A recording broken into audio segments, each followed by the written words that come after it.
Hello and welcome to Cloud. I'm Keisha Pettit, or some of you will know me as producer Keisha from Life Uncut. And over the past 4 months, we have been working incredibly hard to create this very special project. It's a brand new 10-part miniseries called Cloud. Cloud is a podcast series designed to discuss ADHD and late-age diagnosis. It includes both personal stories and conversations with world-leading experts like Mark Manson, the author of The Subtle Art of Not Giving a Fuck, neuroscientist TJ Power, and relationship experts Sabrina, Zohar, and Logan. This podcast series was made for you. However, it was also a very deeply personal story for me because at 29, I sat across from my psychiatrist and I finally asked him whether or not he thought that I had ADHD. One of the more definitive cases was the joke between us. Since then, I have been on quite a journey trying to figure out what I thought were personality flaws and what was actually symptomatic of a condition. I've been really open about a lot of things in my life, most notably some of my terrible, terrible dating experiences. But this conversation was something that I felt really hesitant about. Creating Cloud has actually been one of the most life-changing and helpful things that I have ever had the pleasure of pursuing.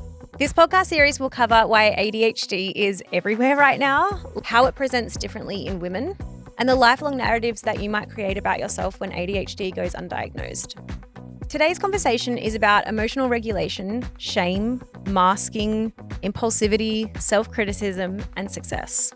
As for the rest of the series, I am joined by the most wonderful psychiatrist, Dr. Kieran Kennedy, to discuss all of the expert stuff. And I want to make it really clear that I am not an expert in this space.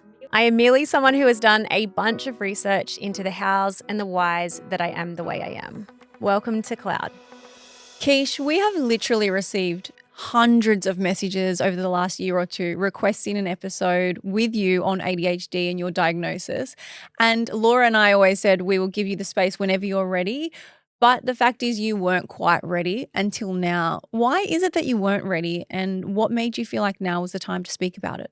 I think mostly, I understand the responsibility that our platform has, and it's this type of thing that I didn't want to talk about it until I felt as though not only I wholly understood it, but I had kind of worked through a little bit of the emotional process myself, and I was at a point where I felt a bit more comfortable. There's also the fact that when you talk about things like this, you open yourself up to a lot of criticism, and particularly with ADHD at the moment, there's a lot of eye rolling. There's a lot of like, oh, everybody thinks they've got ADHD these days, and it's all over my social media, and people are talking about it too much and blah, blah, blah. And so there's kind of two parts of stigma that are associated with ADHD. One is the stigma of what people think the condition is. And that's the fact that you're this really intense, really annoying, always fidgeting, can't sit still, you are emotionally eruptive. Like that type of stigma is one thing. But then the stigma of being yet another person talking about it in media really made me, I don't know, I guess like on Life Uncut, I never mind talking about it. I never mind joking about it, especially if it's in a self-deprecating way. But I felt like I would be annoying. I felt like I would be opening myself up to more criticism about the fact that people are like, oh God, here we go again. Here we go. Someone who thinks that they're really unique and really quirky and that their lived experiences are so different to everybody else's when they're not. There's unfortunately definitely a narrative at the moment that's like, oh, another person with ADHD. I understand that, and I totally understand why you feel like you didn't want to put yourself on that platform to be another person. But I think that makes this series with you even more beautiful because you wanted to sit in it for a little while, not be that person. And I know that you want to deliver this series in a very different way to anything that we have seen in the media landscape so far. Absolutely. And it's had so many people like myself in there. I was 29 when I was diagnosed, I think. 29? Something like that. Around about that age, like nearly 30. And a lot of women in particular don't figure this out until much later in life. And so we have this light bulb moment where we realize like, oh my God, that's what it is. Like that's the thing that I've been experiencing my whole life. And I didn't know that that's what it was called. Not only did I not know that I was different in that way, but it has a name and there's a lot of hope that's associated with figuring that out because there's treatment options, there's management, there's other people talking about it. And that's a really, really positive thing. But the negative side of it is that I think the condition has been really over-trivialized. As soon as you type in ADHD into your social media, like whether it be TikTok or Instagram, you will be flooded. And some of the content, as someone with ADHD, I just find it so incredibly unhelpful. There'll be things like, if you sleep with your hands in a T-Rex position, it means you have ADHD. If you have ADHD, it means you hate big spoons. And I'm like, no, it doesn't. Also, like, I don't care if it does. It's so unhelpful. It's like, who cares if you don't like a big spoon? Well, you it's know? like these are the things that trivialize it in a way that like that doesn't impact your life. That doesn't, and I mean, I guess for me, the reason why I was so excited about you being willing to make this series is because there's so many people out there who have already gone through the diagnosis and will feel comfort in listening to this. But there's a lot of people who question, okay, is this me? And I don't want anyone to listen to this and self-diagnose, but I do think for anyone— But if you have T-Rex arms, it's you. But I think if you're anyone who's kind of questioned, because there is so much material around at the moment, if there is someone who's questioned, this might be the information that's needed to go through the processes, and it could potentially change your life doing that in the same way that getting diagnosed has for you, Keish. You and I have been speaking about ADHD a lot over the last couple of years. And when we were talking about doing a single episode on it, I brought it to you and said, how about we do a mini series?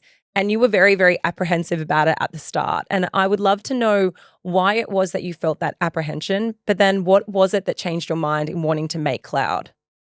I think when I was going through my diagnosis process, I found that a lot of the content I was seeing about ADHD didn't help me, and also I didn't relate to it. This whole series that we've created kind of goes along the mentality of reason, not excuse. And what I was seeing a lot of online was this type of conversation of, I might emotionally erupt at you at work and I will interrupt and I will miss all of my meetings, and you just have to get over that because that's just my ADHD. Like an excuse. I was looking at it and I just thought, fuck, that is such a privileged position to be speaking from. Because if you're in that position where you can miss every single one of your meetings and you can go off at people around you and just completely destroy the relationships around you and still have a job, like how lucky are you?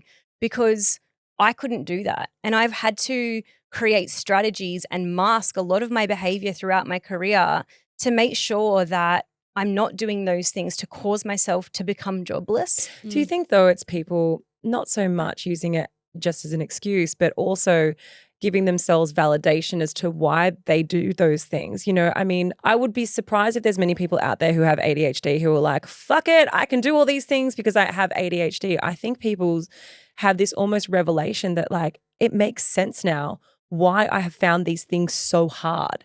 And I guess it's more an explanation to themselves rather than an excuse to the outside world. I think it's also a pushback on the fact that if you're neurodiverse and you're living in a neurotypical society, a lot of you has had to adapt yourself. We've had to kind of soften certain parts of our tendencies or maybe change the way that we approach things to fit a neurotypical world. And so I understand where it's coming from, but I don't find it helpful. The other side of that is that if you have someone, let's say that it was like an employer or potentially even like someone that you're dating, and the only thing that they had ever heard about ADHD was the person who was shouting, you just have to get over it and you just have to get used to it. Or the person who just is late for work, lacks the ability to be organized, lacks the ability to make meetings on time, speaks in meetings when they're not being spoken to or it's not productive conversation. Like there's impulsive parts of ADHD that can be challenging in a workplace. There's also incredible parts of it that can make that person hyper-focused and very passionate about it, but it gets a bad rap, I think, in workplaces. Absolutely. And so if you think about a hypothetical situation where, like, let's say, Britt, you and I were going for a job, we were both equally qualified. We were both, the two at the top that were going to be picked between. And the employer found out that I had ADHD and that you didn't. And the only thing that they knew about ADHD was the impulsiveness, was the I'm going to miss every meeting. Like, they're going to hire the person who doesn't have it because they want to look after the rest of their staff. They want to make sure that they don't have to deal with things that are unnecessary. There are a lot of misconceptions floating around about ADHD. And I also just didn't like the fact that that was the only conversation that I was hearing. And so that's kind of what ended up leading us to talking about creating a conversation that not only added the other side of ADHD and the parts that can be really good. And I don't want to be like toxic positivity. It's your superpower. Like, yeah, there are certain things that really fucking suck about it. And the exhaustion and the mental burnout that can come as a part of ADHD can be really debilitating. And I don't want to dismiss anyone who experiences that. But I wanted to try and talk to people about the way that they have created either structures around them or they have shifted their mindset with ADHD to make it work for them and to make them feel a really fulfilled life. And there was this particular post that came in the Life Uncut Facebook group. And would you like me to read it to you, Keisha? I do have that here actually, because it was really, really beautiful. We've shortened this because it was quite long, but I am going to read it. It is from one of our lifers called Michaela, and she did put it in our discussion group. An open letter to producer Keisha. Thank you. You don't know me, but I wanted to say thank you for changing my life. I've been a listener of the podcast since the early days, and it's always been like listening to friends catch up, and your presence on the pod since you have joined has been nothing but epic. I just want to say that your transparency in talking about your journey with ADHD has changed my life. I found myself relating to your struggles, and I decided to look into getting a diagnosis. Oh my God, in caps, she yelled that. A psychiatrist diagnosed me with severe ADHD, and since being medicated, my life has only changed for the better. I thought the fatigue, depression, and inattentiveness was a fault of mine, not an obstacle that could be managed. I'm a PhD student studying forensic science, and this has changed my outlook on my study, ability to focus, and work and teaching. It's changed my personal life incredibly. It was like I was looking for an earring back in the carpet with only a small lamp in the corner of the room, but now all the lights are turned on. I've been meaning to write this message for weeks, but I couldn't quite find the words to express my gratitude towards you for changing my life. Oh, okay. I know, it makes me, it's actually just, she put into words the way so many people feel, and she felt that without you even doing a deep dive yet. Like, that is the impact you've already been able to have, which is why I think it's so amazing that you're going down this track now of like pulling apart every single piece of it, which can be quite confronting for you. And we're just so proud of you for doing it too.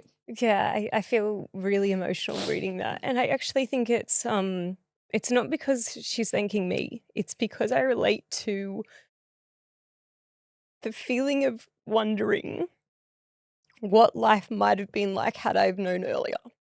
I particularly connected to her story because I did an honours in biomedical science and I had the plan of doing a PhD. And I think back to that time when I ended up deciding to leave the lab and leave, that process of doing a PhD. And it was because I was so deeply depressed and so mentally burnt out. And I didn't know why. I thought at the time it was because I didn't have the grit. I didn't have the dedication, and I didn't have the time management skills. I wasn't smart enough. I didn't have the things that would make me be able to complete it. I did 1.5 years of work in the lab, and I ended up kind of throwing that whole thing down the drain. And reading her story, firstly, I don't know how the hell you got that far into your PhD without being diagnosed and medicated, because I just so look up to you. I wasn't able to get that far, but it really reminded me of, oh, wow, if I had have known this earlier, how would my life have been different? What would I have been able to achieve? And that's a really big part of the process of finding out you have ADHD and finding out that a lot of the reasons for why you are a certain way, or why you can't seem to pay attention to something for an extended period of time, or why you crave novelty. Like, I was diagnosed with depression and anxiety back in 2019, and I was medicated at the time. And for me, that medication, it definitely wasn't the right one. I kind of became a bit of a zombie, and I wasn't able to do my job in breakfast radio as well as what, I had done previously. And I remember going through this process where I was like, well, fuck, what are my options here? My options to either remain as depressed as I am and to feel as unmotivated as I've felt for X amount of years. It was probably about 10 years by that point. Or I can be on these meds and I can not be as quick and I can not be as witty and I can not really show up and do as well at my job. But like, God, I don't feel as awful internally, And I think a lot of people, particularly women who are late age diagnosed, we go through this process of, it's a really emotional and kind of, you almost grieve what your life could have been. And had I have known this earlier, would I have been as hard on myself? Would I have beat myself up so much for not being able to like remember things in the way that other people did, to not have the skills to turn up for people in my life how I wanted to and how I desperately think they deserved? Would I have sought out really impulsive experiences and gone into relationships that were so fucked because I needed that dopamine high, like I needed that buzz to get myself to feel anything? Probably not. Like I probably actually wouldn't have had to have experienced as much of that. And so that's why that post hit me so deeply. That was kind of why I was like, oh, I've been worried about, you know, people rolling their eyes at me, and I've been worried about them saying certain things that will be negative and judging me and whatever. And I kind of was like, oh, they couldn't possibly say anything to me that I haven't said to myself. They couldn't possibly judge me more than what I've already judged myself.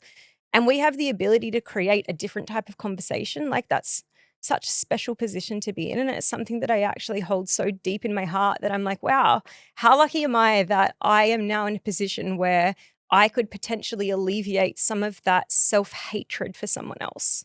It's such an honest reflection on it, Keish. And I think one of the things that I've noticed in the way that conversations about ADHD have shown up in media is that a lot of women who have been speaking about it, and this is in no disrespect because I know that so many people have gone through that same journey, like incredibly successful women like Julia Morris. She was just speaking about it on I'm a Celebrity, Celeste Barber, Mia Friedman. Like there are so many incredibly successful women.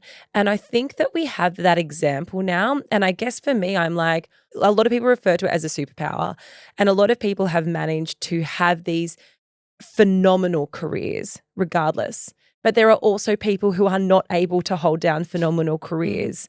And I don't want to discredit and say that the women who have come out and spoken about it haven't struggled through it. I absolutely give credit to the fact that they have, but it hasn't stopped them from creating empires. And I think that hearing you say, okay, well, I lived this life that I wasn't able to achieve in, and I had to find a career that satisfied different needs because of my personality, is really a different conversation. Because, you know, thinking that you were having to do repetitive tasks and working in a lab and that did not suit being someone who had ADHD is a different story. That's a story of I failed at that thing that I thought I really wanted to do. For you sharing that, like I'm sorry that you had to go through that before being able to know what it was and why that was the case. I appreciate that. And I think that you're exactly right. And that's the benefit of the diagnosis, right? It's not about creating excuses for the way that you are, but it gives you the license to just be a little bit easier on yourself, because you kind of understand, oh, well, that makes sense. You know, that's why we call this podcast Cloud, because every single late diagnosed woman that I ever spoke to was like, oh my God, I just feel like the cloud has lifted. You know, this fog has cleared. It all makes sense now. It all makes sense why I wasn't able to do that, or why I kind of, for me, I didn't realize that was why I ended up finding myself in media, because in media, there is inbuilt novelty, there is excitement, there are people that are having conversations and it's very on the go and there's heaps of deadlines, and it gave me that energy that I lacked so deeply working 10 hours with rats on cocaine in a lab. Like, go figure. I wonder why. Like, I selfishly, I'm glad the fog didn't lift earlier, because you wouldn't have ended up here at Life Uncut, that's for sure. But I think that there's also a part of, you know, how we've spoken about the fact that there does seem to be so many people, especially in media at the moment and on social media, that are talking about ADHD. And there actually are a larger portion of people who, just like me, end up in careers like that because it suits the way that your brain naturally is. And I look at women like Celeste Barber, like Mia Friedman, like Julia Morris, and I think, what were the things that made you able to be that way? What were the strategies that you put in place, whether you were aware of the fact that it was a strategy about ADHD or not? How did you get to the position that you're currently in now, you know? Yeah. Keish, how has being diagnosed changed your life? I mean, we know. I know that I'm going to cry in this. That's okay. That's okay. it has been the single most life-changing thing I have ever experienced. Feeling the weight lift, feeling the shame around what I thought I was, feeling the lightness of medication. I kind of liken it to putting on prescription glasses for the first time. And I remember kind of in those initial days just being like, what the fuck, is this how people actually are? Like, is this what it's like to have dopamine in your prefrontal cortex? I am unstoppable. Like, that was what my sister said when she got hearing aids. She was like, people can hear. That's exactly how I felt. I was like, wow. And I don't think I realized how bad the burnout got until I felt the relief. Yeah. And I don't think I realized how many of the things that I would say to myself that I didn't like about myself were able to be softened. For me, it was through medication. For other people, it's not. For some people, it's through lifestyle changes and all of those other things. But yeah, I guess figuring it out made a lot of every experience of my life make sense. It made sense why every single one of my school reports said the exact same thing. Struggles to pay attention. Every single Interrupts one of them. people in class. It's actually crazy because as a part of your diagnosis, you essentially you have to kind of show that you have had this since before you were 12, which is kind of strange. And my mum ended up having a couple of school reports, weirdly, still at her house. And I read them all, and as I was reading them, I got really upset about it because I was like, how the fuck did no one notice? Like every single one of these reports says the exact same thing. They all say she shows academic potential, but she's so easily distracted and she disrupts other people and she talks too much in class and, she's missing days all the time because she's off playing these sports. And I was like, guys. Yeah, alarm bell. And there's a process that I think a lot of people go through where anger is a really natural emotion, especially when you're late age diagnosed. And it's got to do with that whole like, oh, I wonder if things had to be as hard as what they actually were. When you spoke to your parents about getting diagnosed, did they agree? Because it's an interesting one.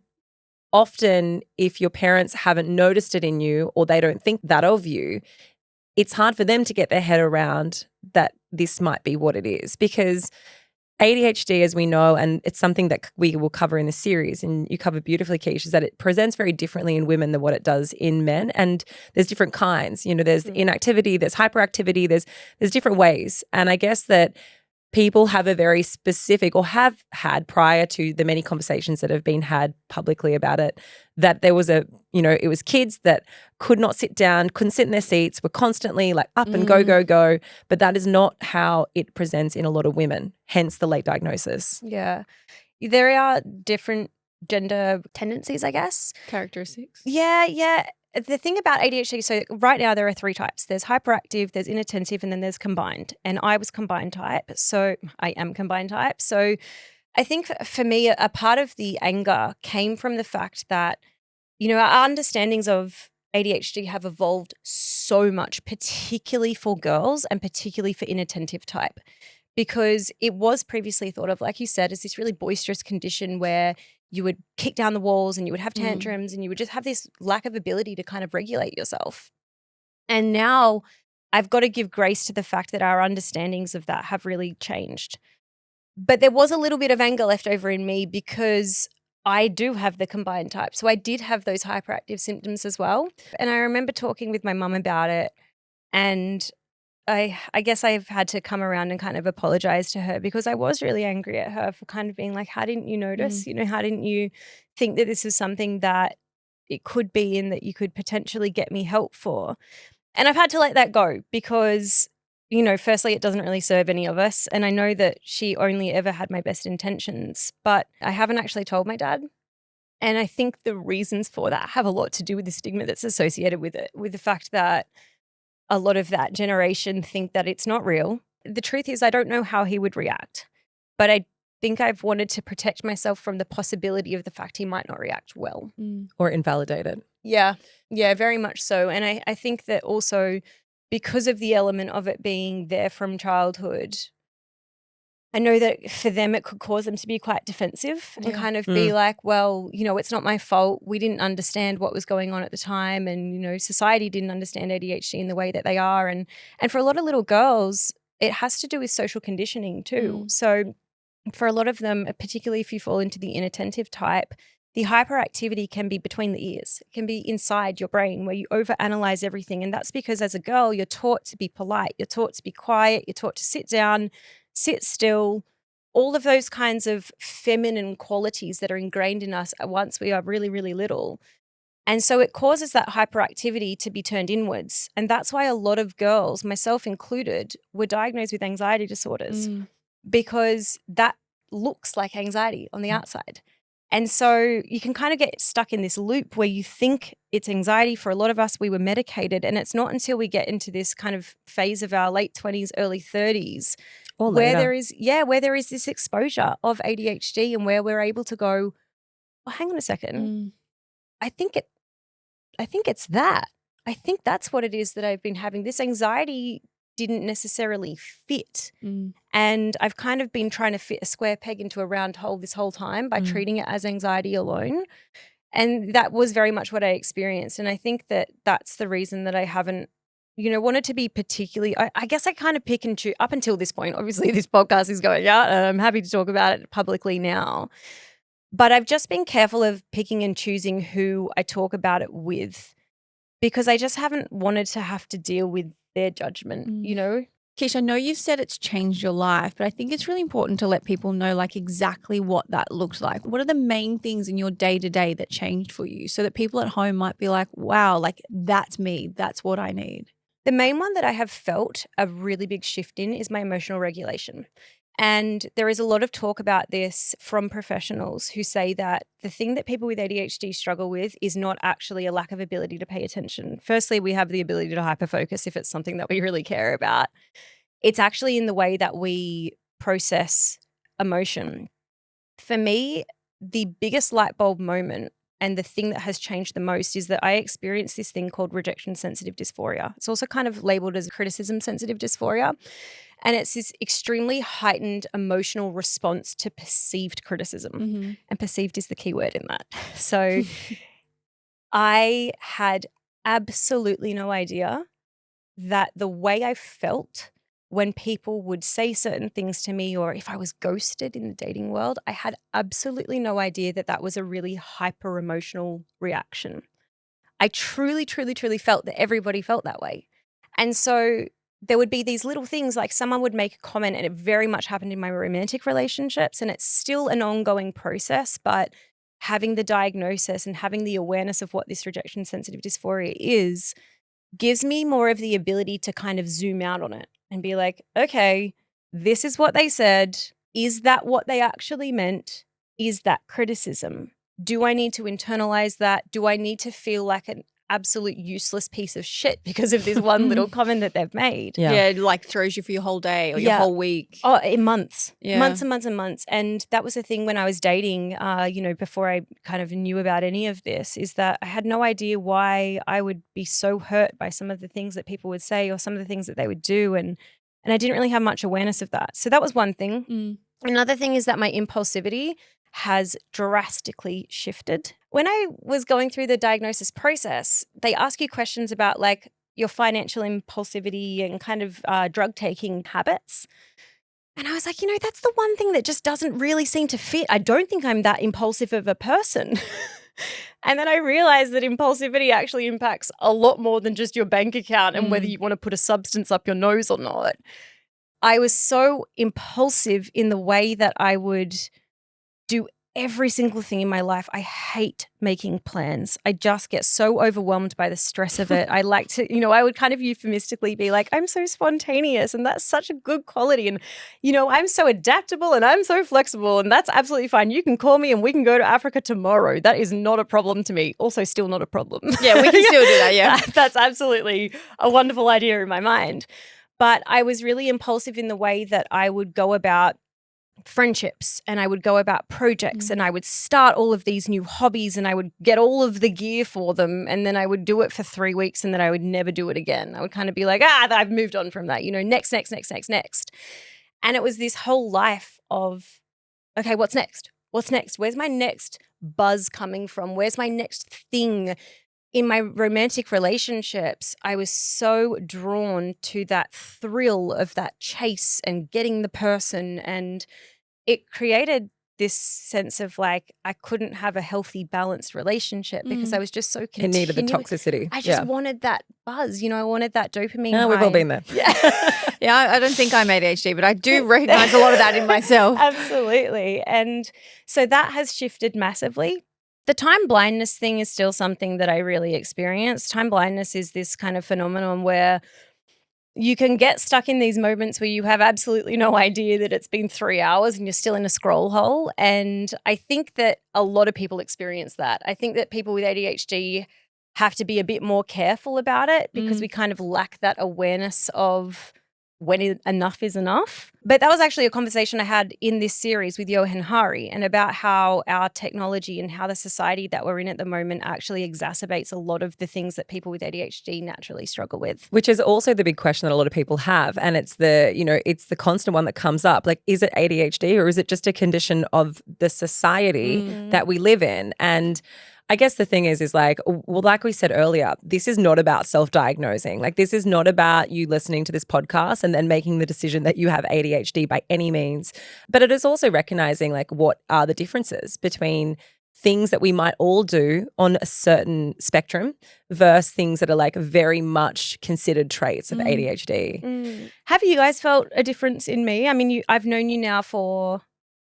oh my gosh, 4.5 years. Too long. Wow. We're in like such a long-term relationship, guys. Time flies when you're distracted. And I was diagnosed and medicated, nearly 2 years, a year and a half, 2 years ago. So 4 years because Lola was just born. Yeah. Yeah, 4, almost to the month. So, you guys have kind of known me half-half. Have you felt a shift firstly? Yes, absolutely. And I want to preface this by saying everyone listening, you know that Keisha is our employee, but Keisha is one of our closest friends too. So you can say things that a normal boss couldn't. Well, no, but also particularly like the amount of time that you and I spend together over the years is ludicrous. Like sometimes it's like 18 hours a day. It was weird. Like we were in a little hole. But so we saw each other socially, to chill out at a movie at home, at work events. Like there were all aspects. I was with you when you were meeting people out, like, when we were trying to date and stuff together. So I saw the whole spectrum.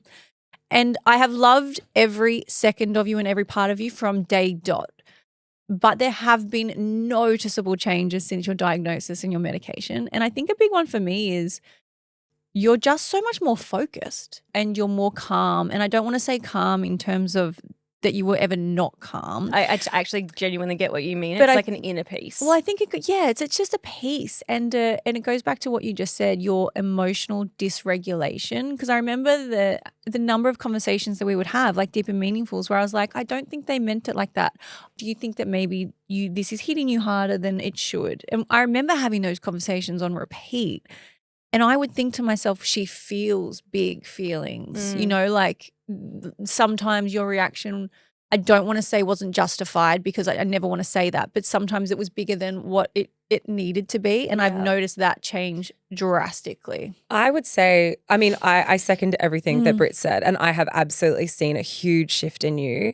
Two things that I think from just like, and like from like an employer perspective, one is that I didn't know how to give you feedback before. And it was because every time I did give feedback, I felt as though I had like hurt your feelings, and it was not my intention to, but it made it really hard to kind of navigate, okay, what's the right way?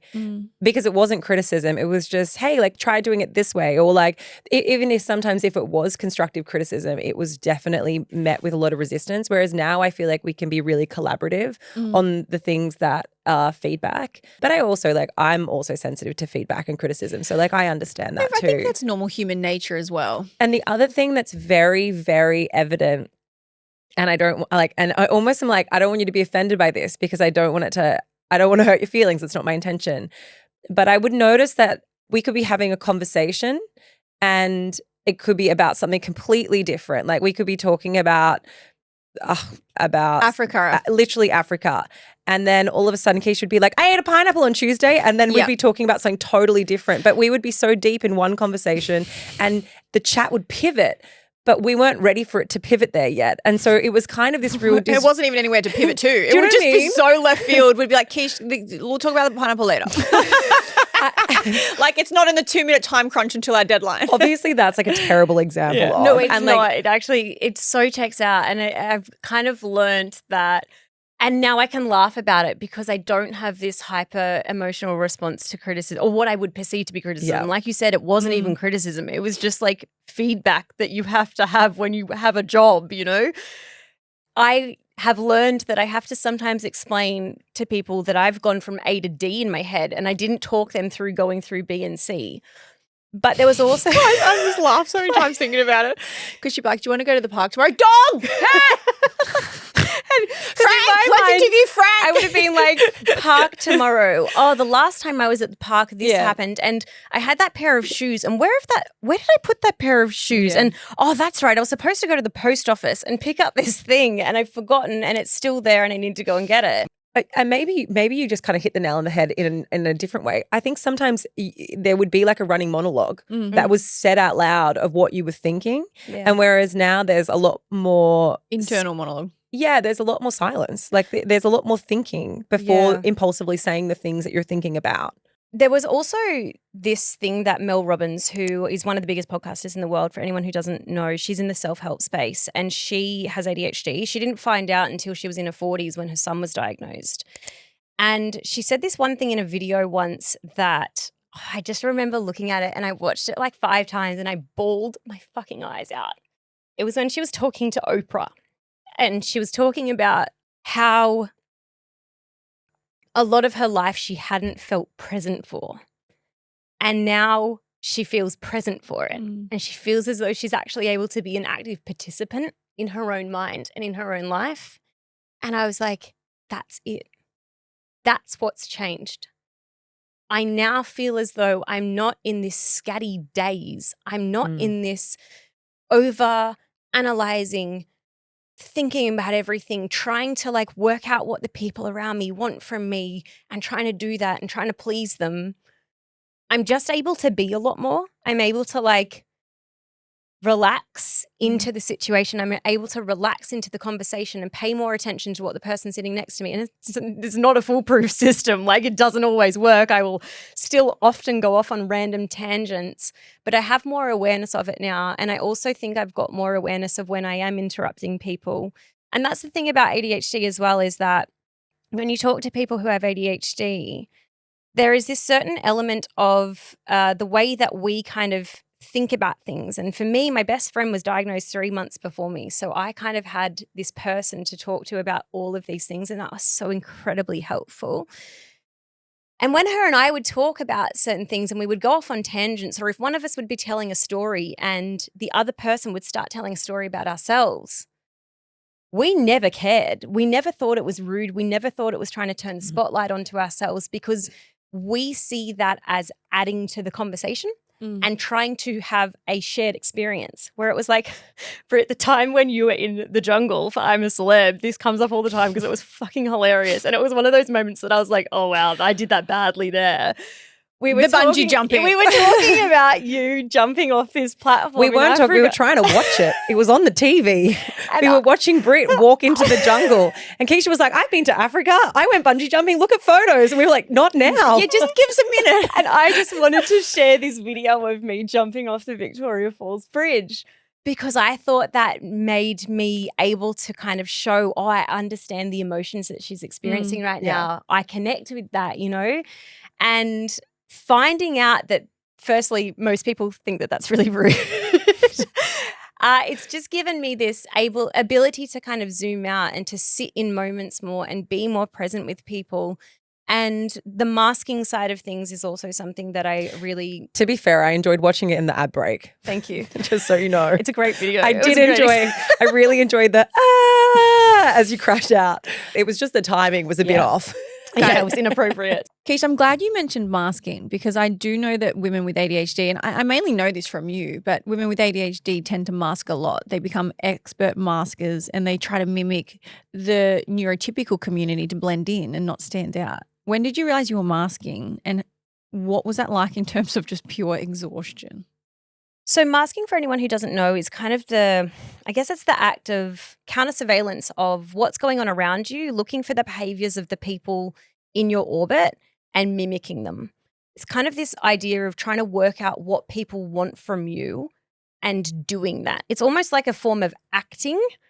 And for me, it was really interesting to learn, or I guess to try and figure out where it came from, because I would always make the joke that I was a chameleon, that I could be put into any type of social situation, whether it be with people who were, just living in the country, and I've done a lot of radio work out in very rural areas, or I could be talking to high-end business people in the middle of the city. I could be talking to people from other cultures. And I just found a way to kind of connect with them, I guess, and be what I thought they wanted me to be in that environment. And what I've realized is that actually led to a lot of my interactions feeling quite inauthentic, and it really led to me being what I would describe as an intense people pleaser. And I think it's important to kind of note where this behavior may come from. So there was this study from quite a while back now, I think it was 2010, that estimated that kids with undiagnosed ADHD experience 20,000 more negative criticisms about their behavior than a neurotypical kid by the age of 10. And so that can kind of start this narrative in your head that the way that you are and the way that you behave is not liked by the people around you. And so you kind of learn to try and figure out what it is that they want from you, so that you can behave in an appropriate way. And like, we're all social creatures. We all want to belong. We all want to fit in the group. And so there is a plus side to being able to mask as effectively as what a lot of people with ADHD can. It means that you can be put into any situation and you'll probably be fine. You may even thrive. But it's really emotionally taxing. And there's this constant internal thought of, okay, that person's, their body language, they're not faced towards me. So does that mean that they're not liking what I'm speaking about? That person just yawned. That person changed the conversation to something else. So they don't want to talk about what I'm talking about. So I need to listen to what they're talking about, and I need to try and get interested in what they're saying so that I can show them that I care about what they're saying, because people tell me that I interrupt all the time and that I talk about myself, and so I don't want to be that way. Are you conscious that you're having those thoughts though, or is it something that almost happens as second nature? I'm conscious of it now because I know what it is. Yeah. Yeah, like I said, it really resulted in me being a real people pleaser, and I think it's a lot of the reason that I struggled so much with validation, and I needed so much feedback from people in a positive way, that what I was doing was right and what I was doing was good, and that they liked me, and that, I was appreciated. And it was almost like an insatiable amount of validation. And so not only was I feeling as though I wasn't really able to kind of let the guard down and let myself kind of chill in any social environment, I also was exhausted from trying to figure out what people wanted from me. And that is not a complete circle even at this point. Over Christmas, I didn't take my meds for like 2 or 3 weeks because I just didn't really feel the need to. And I kind of started to sense that there was a bit more criticism of the way that I was, and certain things. There were quite a few arguments within my relationship about me being forgetful and me, losing my keys, and I lost my car a number of times and I couldn't find where I'd parked it, and like little things like that. It reminded me of the fact that I'm not quite over the point of not masking at all. And that can be a real debate with the whole ADHD diagnosis as well, is that kind of figuring out what is your personality and what is a symptom of a condition that you don't necessarily have control over. Because if you're able to take a pill and that's able to change, is it your personality? It's also a frustrating thing though, because once you've been labeled as someone that is forgetful, people look out for it. Yeah. So it's like I experience this because I love to just verbalize what is going on at the time. If I'm looking for my keys, I'll say, where are my keys? Mm-hmm. I know that they're in my bag. I'm just looking for them. And instantly people are like, oh, you always forget your keys. And you're like, no, you look out for the moments where you think that I've forgotten something. Mm-hmm. Like you're actually very aware that you have labeled me as a forgetful person. And now you look for those. You don't ever comment on the 9,000 times that I know exactly where my keys are. That you'll comment on the times that you think I've forgotten it. That is the whole conversation about ADHD that I would love to shift, because no one ever says, oh my God, you're so ADHD, when you're an incredible entrepreneur, because you have a tendency to take risks where other people don't, because you have an ability to kind of look outside the box and look for solutions that other people don't. No one ever says, oh my God, you're so ADHD, Laura, because you run 3 successful businesses and you can switch tasks with a click of a finger. You don't need the warm-up time to get into something different because you're just able to like hop over to the next thing that's needed from you. No one ever says that. They always say, oh, you're so ADHD when you do forget things. And they say, oh, you're so ADHD when you are late to appointments or you forget that you had an appointment to begin with. It's always the negative side of it that's spoken about. And that, again, perpetuates the narrative of the fact that you're not a good person, that people around you don't like you, and that you know that they don't want you to turn up as you naturally are in society. And it's a big part of why people kind of struggle to admit to the people around them that they have ADHD, because they don't want the connotations of being a forgetful, thoughtless, a selfish person. Yeah. And I think it has connotations of failing at something as well. There's this idea of like, I think maybe you touched on it perfectly when you said this idea of an excuse, not a reason, or a reason, not an excuse. But for some people, admitting that that's what it is feels like it's a failure. Then the word deficit is in the title of the condition. Yeah. Like attention deficit hyperactive disorder. I mean, for a lot of medical things, we know this about PCOS, we know this about a lot of conditions. The names for them are shit. Like ADHD is a fucking terrible name. Having deficit in the title of something that you have to label yourself with, it's awful. Like, it's awful to be like, oh, I have a brain condition that causes me to be deficit in dopamine, in like the way that I'm able to pay attention to people. Like, that's horrible. And also, it's not true. We don't have an attention deficit. We have more of a lack of ability to direct where that attention goes. And that's why we can actually be incredible people to have in the workplace, incredible people to have in relationships and friendships. I'll tell you one thing. If you get someone with ADHD and you give them a task that they're interested in, they will get it done 8 times quicker than anybody else. Like, we can get shit done if we care about it and if we're invested in it. And I don't know, there's a lot of the negative talk about ADHD that I've tried to work out whether I'm defensive about it because it is offensive, or if I actually just think that there's a lack of understanding of what the condition is. Yeah, I totally get that. Or defensive about it because it is easily to be defensive. Yeah, because I have criticism-sensitive dysphoria. No, I don't mean and I that take at all. everything to heart.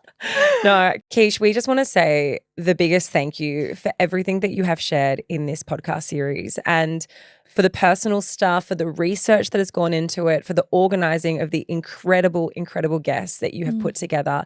This was, I mean, it started as a little idea and it has truly grown into a phenomenal passion project.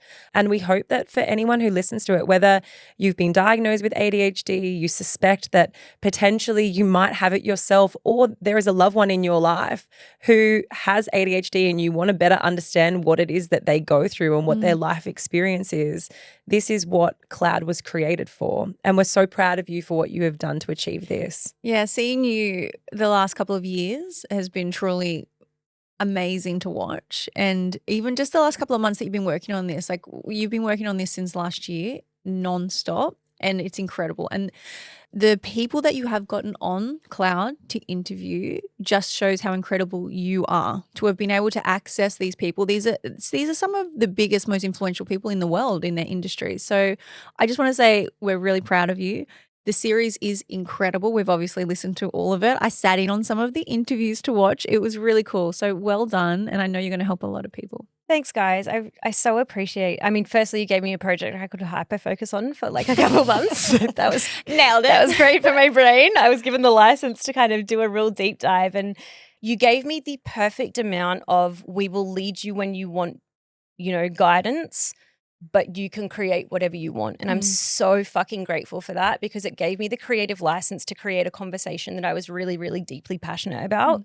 And for something that I was initially quite reluctant to create because I didn't want the eye rolls and the judgment, I've ended up being so proud of what we've made and so, so, so deeply hopeful that it really genuinely helps people. Yeah. Like, I hope that it gives them the ability to not be as hard on themselves and to not criticize themselves so much and to not feel that really, really deep exhaustion and mental burnout that living with ADHD can cause. Like, it's just so cool that we have a platform that is able to provide that for other people. And that's something that I do not take lightly whatsoever. So with all of that said, Cloud is available now. It is a podcast series that will live in its own little feed. The second episode is available now for you to listen to with Mark Manson, and we have some truly phenomenal conversations coming your way in the next couple of weeks. There will be 10 episodes for you to consume. Every single one of these episodes will be available on YouTube. You can like, subscribe, follow, you can rate, you can leave a comment about the podcast and what you thought. But most importantly, I really hope that you can share this with someone in your life that has ADHD. And I so deeply hope you love it.